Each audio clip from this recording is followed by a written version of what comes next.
Awesome. So tips and tricks and just different things on podcasting. I have been doing podcasting since 2006. And the reason I jumped into it is because of depression. I was rich. I had all the kinds, I had millions of dollars. I was fine, but I wasn't fine. And so podcasting really helped me to hone in on who I wanted to be in life. By introducing other people, by interviewing other people as well, I was able to actually hone in on who I wanted to be. And I think that a lot of people kind of do the technical, questions, or they do the technical podcasting. And I've seen so many people come on and they're like, yes. What was it like to actually write your book? There's no emotion there. There's no excitement there. There is no nothing there. And so doing this podcast and actually teaching on podcasting is something that I've never thought I would do. But I really, really want you to understand that in today's society, even in yesterday's society, even back in 2006, people want to feel like as if you're truly excited about them and what they have to offer. So if you're interviewing someone, and you're literally diving in on who they are as a person, because what they are putting out is so personal that they're trusting you to actually bring that out of them. So we're going to be talking about just a few different things, and then I'm going to ask questions. I'm going to let you guys ask the questions too, because I want to make sure that we understand where we're all coming from and where we're at in our podcast journey. We could be at the beginning, we could be intermediate, you could be whoever you want to be, but still learning on and learning from different people is the key. So there are different formats on podcastings, and I know that a lot of people don't realize that there's one that I always think of as personable, being personable, trying to grab the person instead of the actual thing. So you got the thing, right? You got the thing. Okay, they've created the thing. This is someone's Apple cover, that they've created. Look how beautiful this is, and you focus on the thing, but the person behind the thing. Let me ask you a question. What would be the first thing that you would ask this person that created this beautiful thing if they came on your show? The first thing I would say is, where did the roses come from? Because to me, that means something to them. They placed this in such a strategic place that it pops out for me. Where did that come from? So that's going to be an open question, something that's going to give them space to really talk about where the rose came from. In retrospect to, I really like the rose. Well, thank you. And that's all they have to say. There's no obligation to go into where they came from. It's more like, oh, thank you. So there are different types of different questions that you can ask. So we're going to go into format types. My first one, of course, is going to be personable.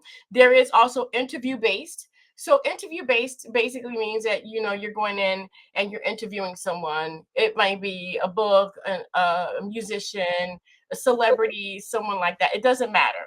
You're interviewing someone. Storytelling is big, and I think that's one of the ones that a lot of people have a problem with. And we're going to go a little bit more into depth on the storytelling one, okay? Because to me, storytelling and personable are hand in hand.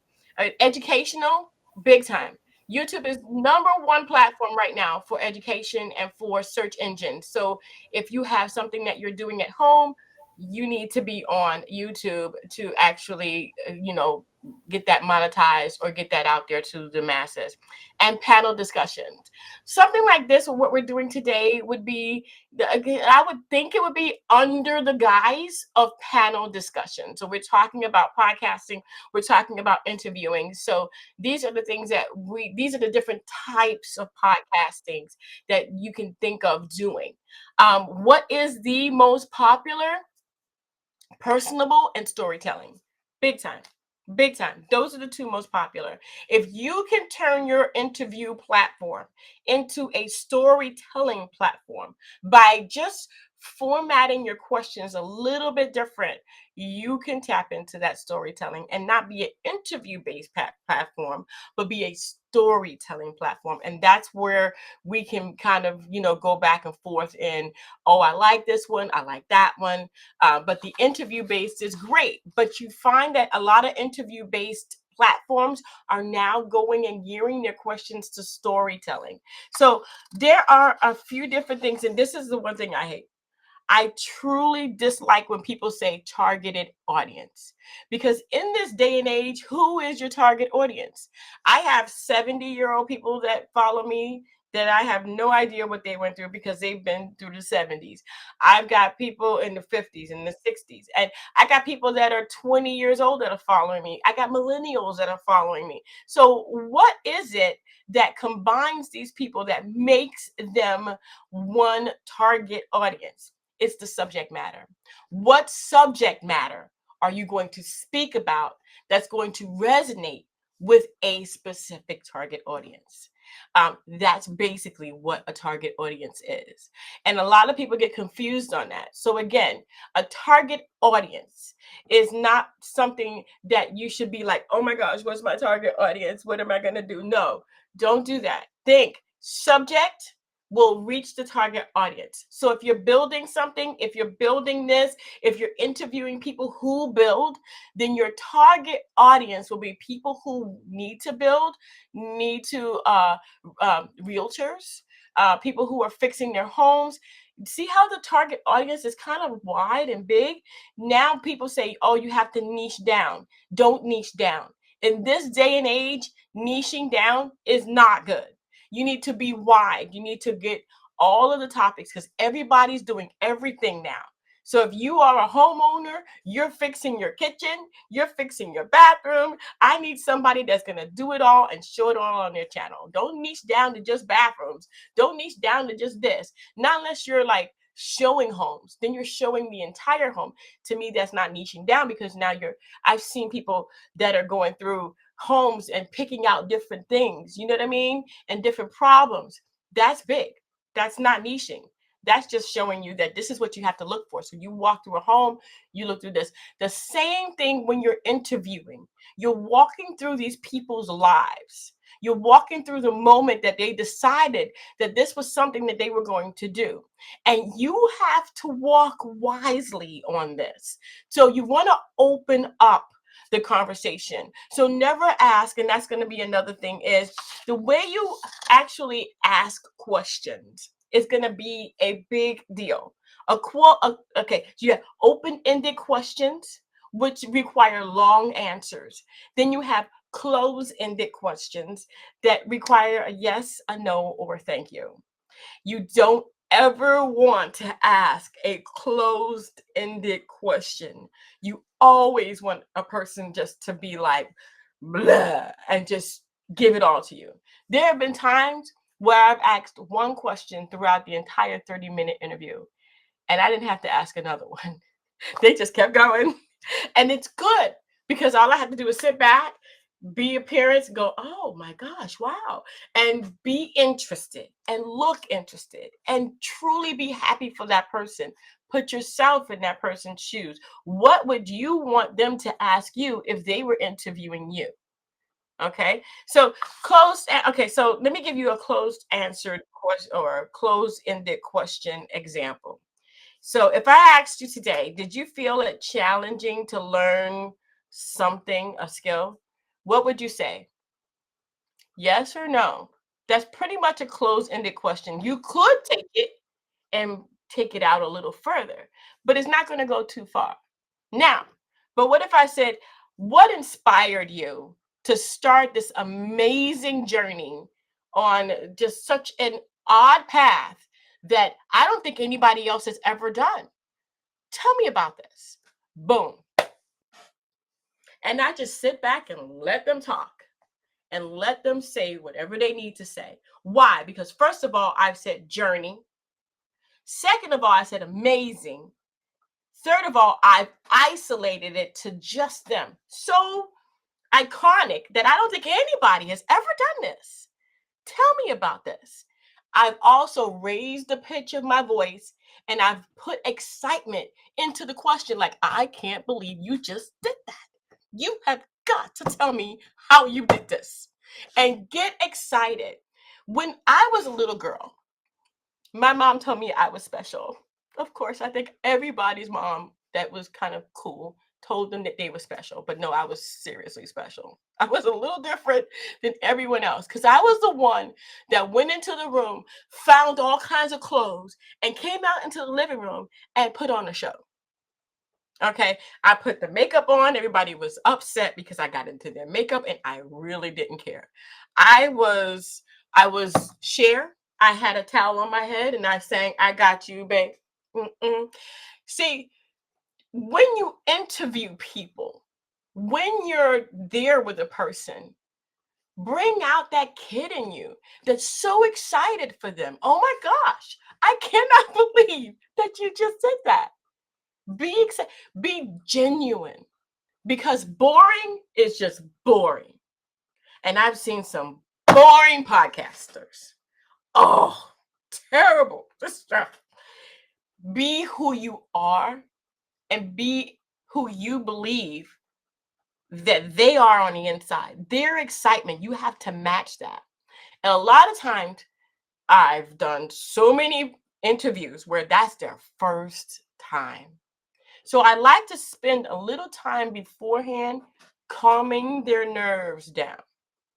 So come on about 5 to 10 minutes before the interview and talk a little bit. Doesn't have to be about their book, doesn't have to be about it. It could be just, "Hey, how you doing? Oh my gosh, I'm so thankful that you're here. Wow, how's your day been, man? I'm telling you, I'm setting this up." And just set up some stuff. Just do something. And while they're talking, they're going to give you some things that's really been on their minds. I need you to pay attention. Pay attention. Listen to keywords. Listen to repetitive things that they say too. That is the most important thing to them. They need you to bring that up during the interview.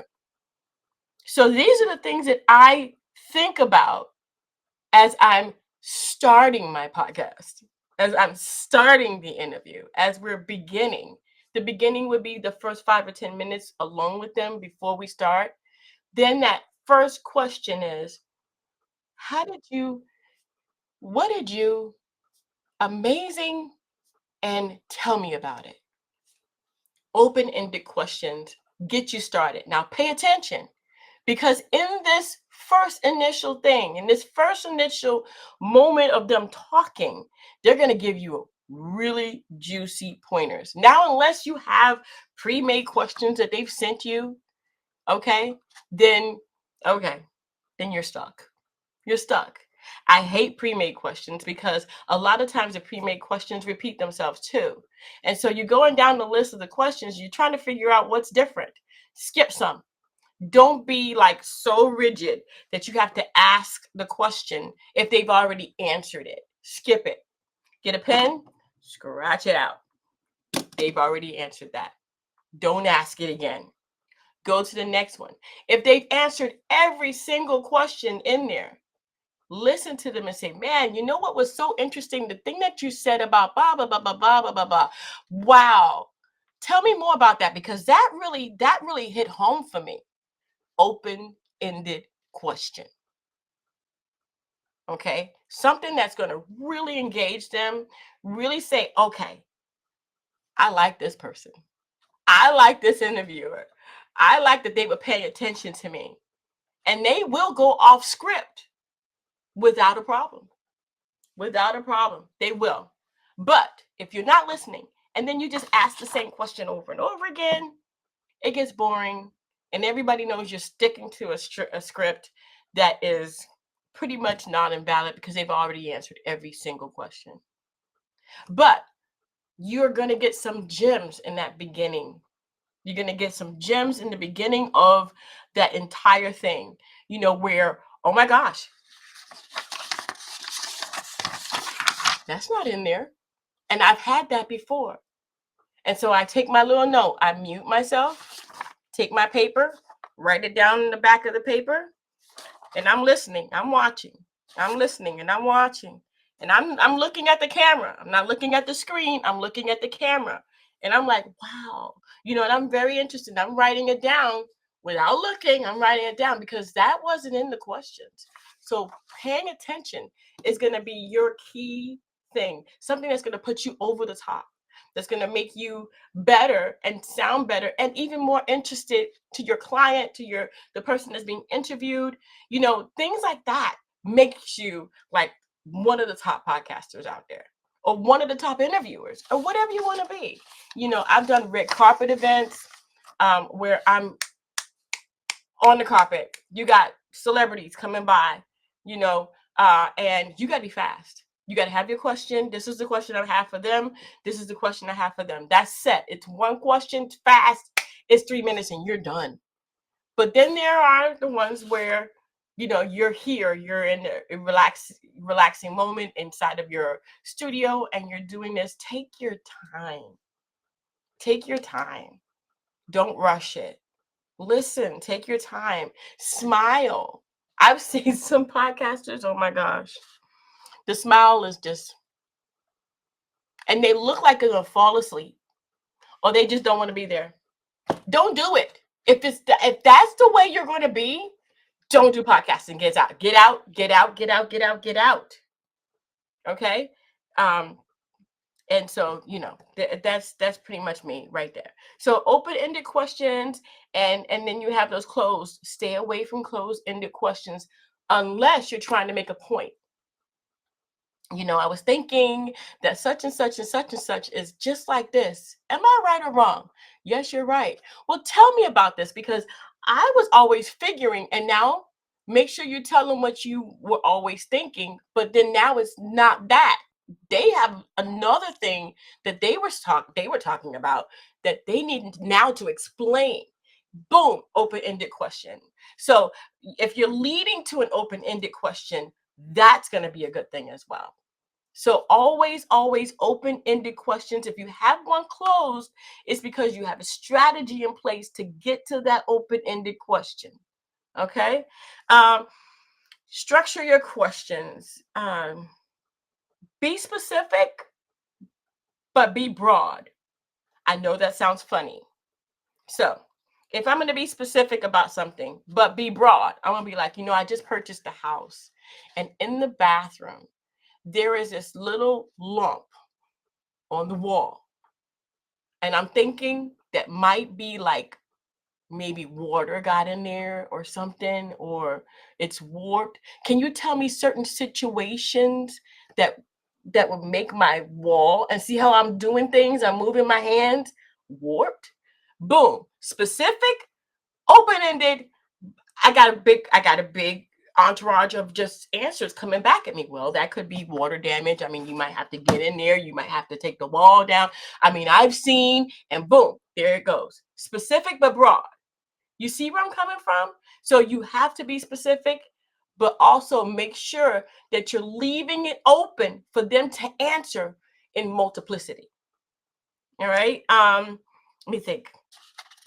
Tailor your questions based on the guest's background or current events related to their field.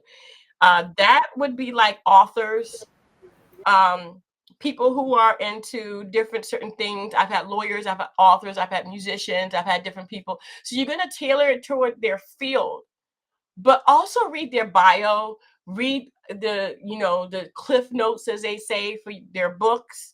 And make sure that you're ready for them. If you are not ready for someone, please just make sure that you're ready for at least the subject matter. Okay. Humor. Always smile. It's the biggest thing. I notice that when I don't smile, they don't smile. It's like as if I yawn in front of someone and then they yawn. See, the body wants to kind of mimic what you're doing. So I might make you yawn because I'm yawning, kind of thing. It's the same thing with smiling. Same thing with smiling. So if I'm smiling, if I'm having a great time, if I'm talking and I'm conversing with them and it's really comfortable, make it super comfortable. Like I feel like I know you for, I think like if I did not even think about it, I would have thought I knew you from somewhere, because this conversation is so easy. that, wow, you set the bar. Boom. Boom. You set the bar. Boom. There will be people that will be how would I say, compared to you because of how easy it was for them to actually do their interview with you. What do I got? Let me see. Good. I got about 5 more minutes, guys, and then I'm gonna take and answer some questions that are in the chat. Okay. Um, I like to do cold turkey interviews.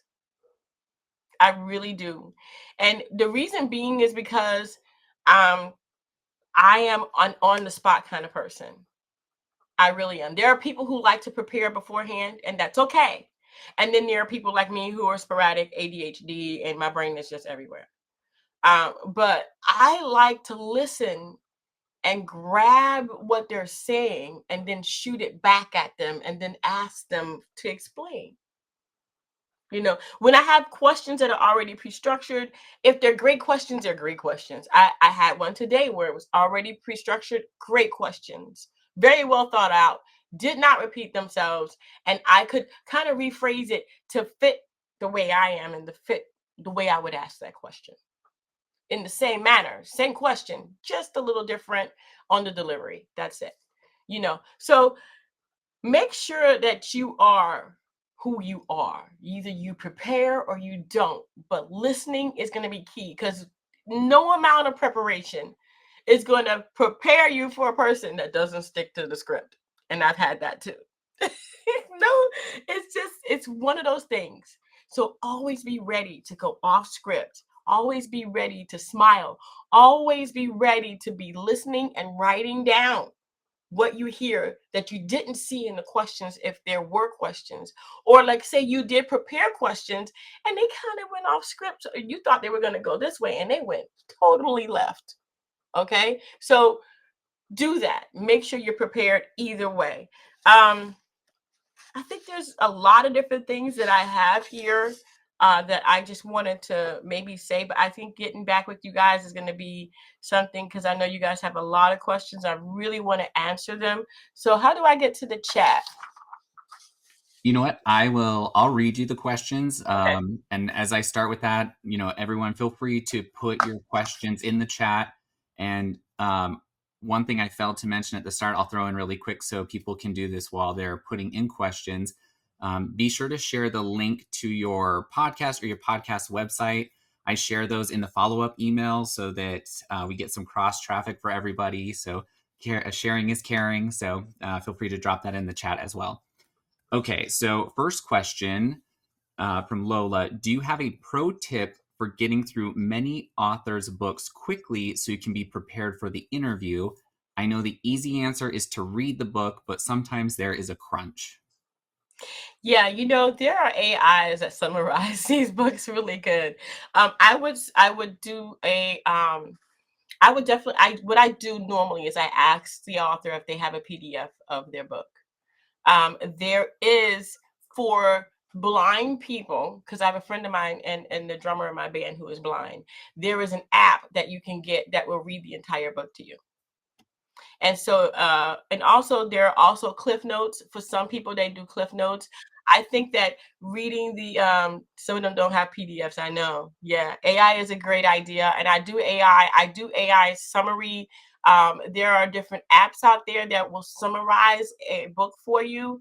A lot of times, if you go on to your AI and you go on to Amazon or something, you can kind of like say analyze this book, whatever the bio may be. It'll dive a little deeper for you and you can start your questioning with that.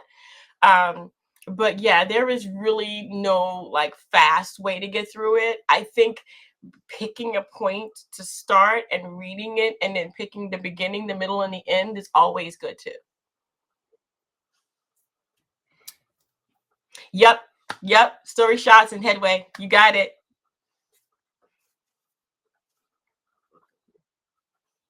All right. Any other questions in there? While we wait for that, I have a question for you.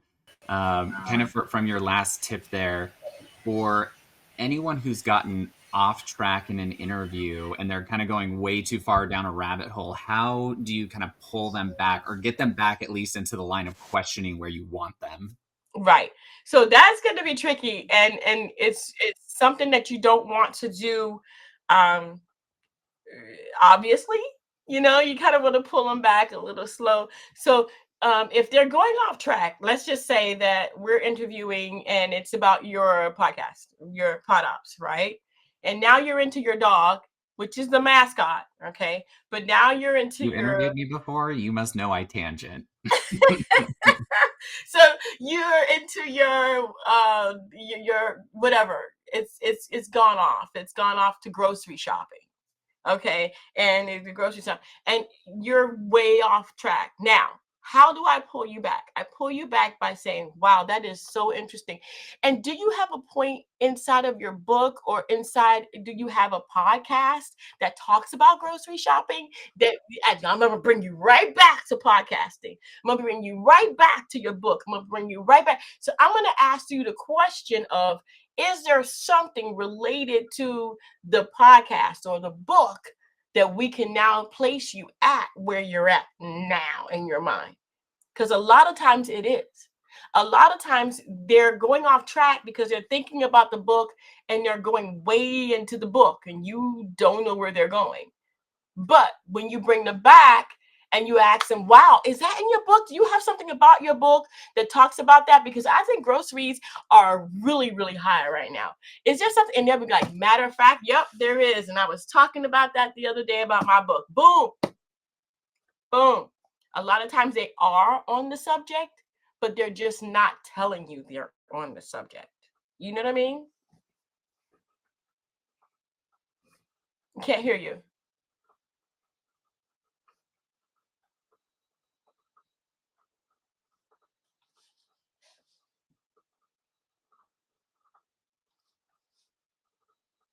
Uh-oh. Can you guys hear me? Okay, good. Thank you. Rob, you look like you're moving your mouth, but I can't hear you. Okay, great, great. Thank you, Lola. Thank you, David. Thank you, Ed. And while Rob gets his thing back, I'm gonna try. Okay.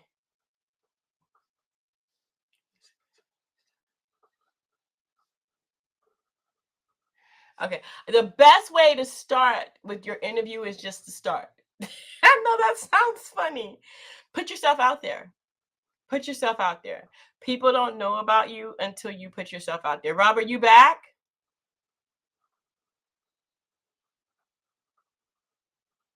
No. So put yourself out there, and I wish I could get the questions. I don't know. Wait, hold on a second. Here they are. Wait, let's go back. Any better? Oh yes, Oh, we can hear okay. you now. I love computers, especially Don't live you? things. There's always something fun, right? Okay, so let's backtrack it to when I was talking to myself. So Ed asked, how do you prepare your guests for better audio? Like right then when I cut out my audio. So very perfectly timed question, Ed. Thank you. Yes, definitely. So the right audio, you can never be. Um, I've had this problem because we have people that come on the show that are elderly that don't have any knowledge of anything except for their phone or their computer, and a lot of times their computer does not have audio on it. So, or they don't have a video on it. So what I've done is I've done the best that I could do from my end to make sure that at least I'm prepared to make the audio better. I do have a Rodecaster Pro. It's right here. So basically what I do is if I can get a video of them talking, I can move the audio from their phone as they're talking on their phone with me into my system. It'll record and then I can sync the vocals together. I know that sounds a little funny and it's taken me some time to get to that point where I can actually do that. But the Rodecaster is just like any kind of, I have all kinds of things over here. Let me show you. Now I'm moving everything around. I have boards, and these boards have outlets in the back and they have outlets in the front. And I actually had to connect this in the beginning and get this board to connect to my audio so that I could actually get that done. But when I got my Rodecaster, which is set up, I can't bring it out like this right now. When I got my roadcaster, it has a phone capability in it so that you can actually make phone calls through the roadcaster. It records it, and then from your Zoom you can actually have it go through your computer, and there's your audio. You can never ever really truly know what you're dealing with on the audio end until you get to that point. You can talk to the person, you can send out, please make sure your audio is this and that and the other, but in the end, I think you are ultimately responsible for the way that it comes out, and do the best you can. All right. Next question. How do you like to handle guests who maybe go on a bit too long? And for this attendee, Joanne, I hope I'm pronouncing your name correctly. They noted that they have trouble knowing when to cut in without being rude. Right. Well, that's hard. It's hard. And what you want to do is you want to cut in on a pause and say, wait a minute, wait a minute. Oh my gosh, no way. Give me 1 second. We'll be right back. Take a short break. Take a moment to pause and then go in. Maybe if you have pause on your programming, or you could just go ahead and then do a 2 second no talking so that you know where that pause is. And then you go ahead and you tell them, we have approximately 2 minutes left. Now I want to make sure we get through. So I want to introduce your book. And you just have to edit that part out. You're just gonna have to be not rude, but just go, oh my gosh, no way. I was thinking about that the other. Just get in there. Just get in there the best way you can. Interrupt them politely. Okay, but you have to actually get them in there. And basically, before you even start the interview, tell them the interview is 20 minutes, tell them the interview is 5 minutes, whatever you can. And tell them, make sure that you say, okay, we're going from this time to this time, we can't go past that. So if I interrupt you, it's only because we only have like 2 minutes left. Boom. And that'll excuse you. Love it. Great. Great advice. And thank you. That was from Johan. I said the name wrong, but now I fixed it. Next question is from Erica. What is the best way to get started with your podcast and getting people to interview? How do you pitch it so they're confident in being interviewed by a newbie? And any tips you can share would be helpful. It's always good to say that you have a beta testing going on. I love beta testing. I have a beta test that's going on, and I need to interview people for this new podcast that I am doing. Don't tell them you're new. Don't tell them you're starting. They don't care about that. What they care about is the exposure. So you give them the exposure and you tell them, I have this new beta testing going on and I'm looking for people in this genre, or I'm looking to interview people for this or that, and put it out there and put it on your Facebook page, your LinkedIn page, put it on YouTube, do a video about it, and then make your Zoom or set up all of that stuff, and then get a Calendly. You can get a Calendly. You can get one subject on Calendly for free. Have people schedule on a day that, and then just do it. Okay. Don't tell them that you're new or whatever. Just tell them you're beta testing a new podcast and it's called this and you're looking for guests. And that's how you get started. Being comfortable with you is going to be all in the way you present yourself during that podcast. Good advice. Thank you. Okay, we'll give everyone one more minute to see if we have any last questions. But as they do that, any final words of wisdom? It's always good to do something you love. Always good to do a podcast or a radio show or even TV shows like I have.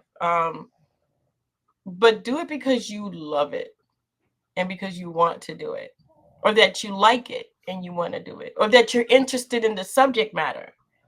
I understand that people got to make money. I got it. Okay. But at the same time, if you look miserable on camera or if you sound miserable on audio, it's not going to go over well. Do the best that you can do with what you're doing and do it good or great. But don't do it sloppy and don't do it half. We all know what the rest of the word comes out. Okay. And that is my advice. And be happy with what you do, because a lot of people would love to have a podcast, but they don't have time, or they don't have the equipment, or they can't because they're in another country and they just don't have the money to do this. This is a privilege. And it's one of those things that it's just so beautiful to reach out to other people and find out what they're doing so that you don't feel alone in the world and know that there's a lot of people that are going through the same thing you're going through. Okay, we got two more really good questions. So first one's from John. What is your favorite icebreaker question? As in, how do you get someone to relax and get ready for an interview? I don't have one. And it's so funny. It's maybe I don't have one. Basically, what I do is that 5 to 10 minutes that I spend with the person before the interview starts is gonna be my icebreaker question. I'm gonna bring in the pointer and that one in that conversation. I'm gonna bring in the most important piece of what they've been saying the entire 5 to 10 minutes, and that's gonna be my icebreaking question. And I think that a lot of people don't realize that spending that quality time with people before the interview is really going to give you more of an insight than if you read the book or that if you went and you watched the video. I agree with that. It definitely helps take some of the nerves out of the Yeah. system. Okay, Lola gets the last question here. She first says, I usually do a 15-minute connect call to talk about the podcast and also vet the guests so I'm sure I can meet my audience's needs. Any tips for communicating to a potential guest if they are not a fit? That's a big thing. And I tell people right off the bat, I don't think that that's going to be something that my audience can resonate with. Um, you know, you want to give people the platform. You want to be able to interview people, but you can't interview everyone. So if they're not a good fit, what you could tell them is what I just said. My audience probably won't resonate, and it won't be something that's going to get you the expectations that you might have. And I'm sorry about that. But also, you can tell them, but if you find yourself on my end of the spectrum, please do come back because I would love to interview. Fair. I like that. That's a very good tip to end on. So I want to thank you, Dr. YaYa Diamond, for taking this time with us. I really appreciate it. I will say for everyone, if this is your first time attending, we do these types of sessions the second Thursday of every month. January 9th is our next one with Ty King, and that's Grants for Podcasting Made Easy. And this recording will be up on YouTube by tomorrow. Again, thank you, Dr. YaYa Diamond. We really appreciate your time, and everybody have a great day or night based on wherever you're located.